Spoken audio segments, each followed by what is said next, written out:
Sure. Why did you get involved in public service, and what goals do you see for our city and state? Well, I got involved in our community. I was just a commissioner. I was on the Community Services Commission. We planned the 4th of July fireworks show and other things like that.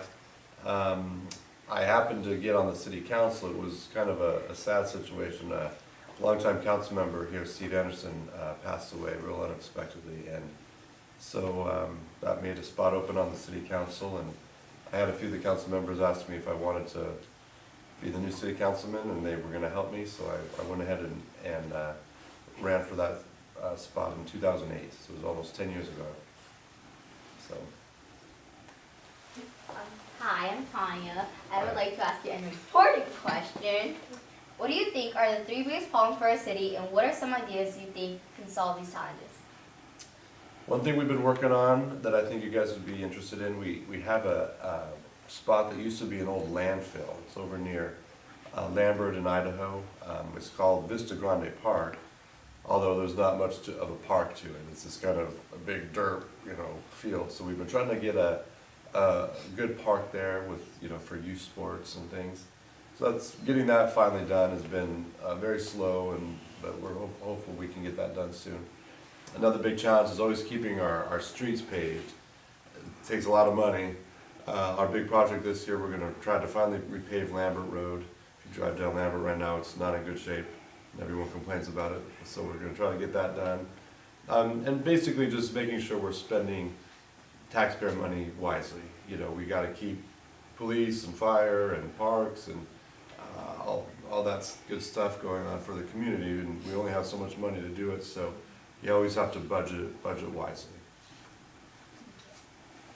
Hi, I'm Jessica, and I'd like to ask you a magnificent question. Okay. Can you share with us your passion for green energy and how having more of it could help our city, our state, and our world?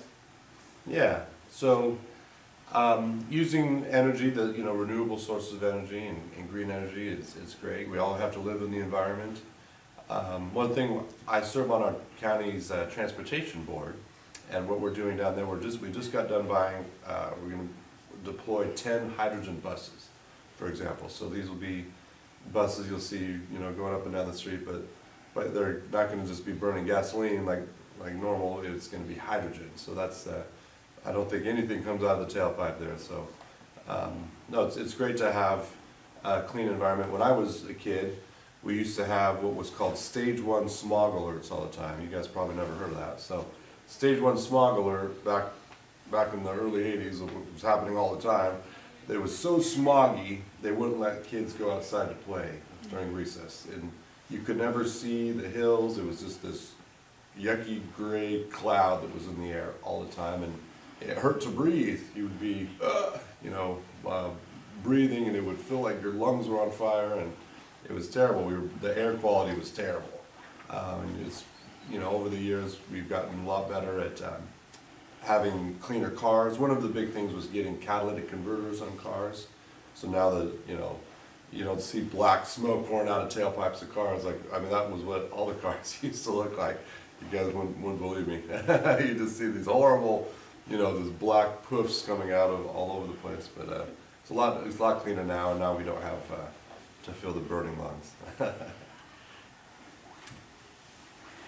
So who's Hi, next? Daniel. I'd like to ask you a question as a wind wolf. All right. Do you see any pitfalls in our future as we go forward to obtain green energy for our city and our school? Yeah, there is some challenge with that.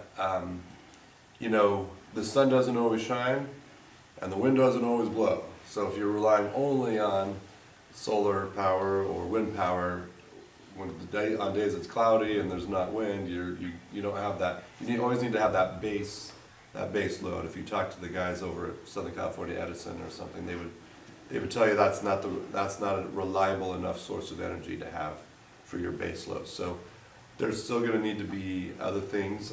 Maybe it's natural gas, or you can have clean coal. There's other more traditional sources of energy, but they are becoming cleaner. So that's a good thing, but they're going to be seen as more reliable.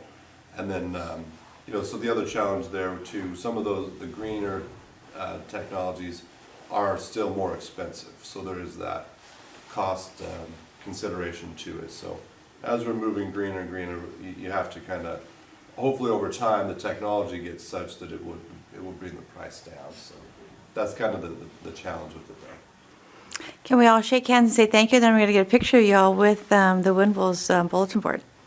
All right, Say thank you. great to be with you guys. Thank you. Thank you. Thank you. My pleasure. All right. Thank you.